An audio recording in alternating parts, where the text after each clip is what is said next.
As Floridians prepare for the storm, many areas in the Caribbean are getting ready for a direct hit. Here's a look at Irma from space. Emergency officials say the storm could bring up to 10 inches of rain and 23-foot waves. Here with more on the storm's path is Dr. Michael Brennan at the National Hurricane Center in Miami. Doctor, thanks for being with us.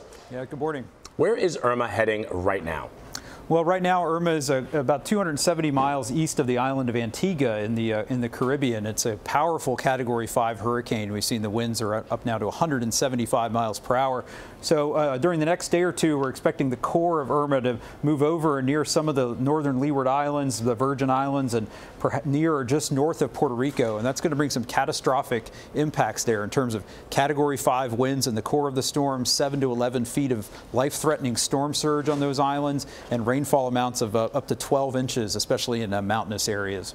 So it's likely to continue to be a Category 5 as it heads past Puerto Rico and the Virgin Islands. Could it get even stronger? Well, we're likely to see some fluctuations in intensity. The intensity of these powerful storms, major hurricanes, can go up, down 10, 15 miles per hour as they go through these eyewall replacement cycles. But overall, we unfortunately expect the environment to be very favorable for Irma to remain a powerful Category 5 hurricane for the next couple of days, and then a Category 4 hurricane as it moves north of the Greater Antilles and ends up somewhere in the vicinity of the Florida Straits, South Florida, or Cuba by Saturday or Sunday. And so what should Floridians be doing right now if these forecasts are accurate? Well, the biggest thing for folks in Florida is to know what your hurricane plan would be. Do you know if you live in an evacuation zone? Know what you would do if you were told to evacuate by local officials? Know where you would go? Know if you need to help any of your friends and relatives or who might need special assistance getting ready for the storm. Have all your supplies ready. We're coming into the peak of hurricane season, and unfortunately Irma is a great reminder of that. But at this point, it's too early to determine exactly what sort of impacts we'll see in any one location in Florida, although the chances are increasing that we'll see some direct impacts of Irma as we get into the weekend. Is there anything that could knock it off of that course? Well, the models are in pretty good agreement on this general west-northwestward track. There's more uncertainty out here later in the forecast period as Irma is going to possibly turn, and we could see a northward turn west of Florida, over the Florida Peninsula, or a little to the east. The timing and details of that turn will make a huge difference in who sees the biggest impacts from Irma as we get into early next week, but it's just too soon to figure out the details of the track out that far in time.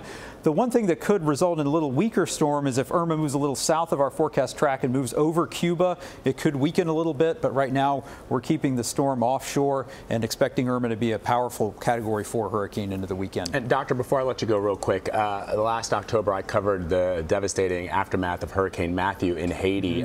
We talk a lot about the effects in the United States, but I'm wondering for a country like Haiti, some of the poor countries in the region, what's the risk for them as this hurricane moves through their airspace?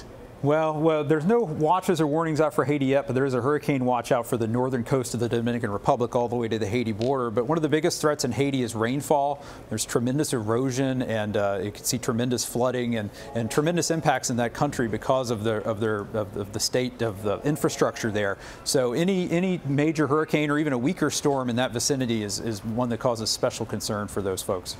Chief Hurricane Specialist Dr. Michael Brennan, thank you. Thank you.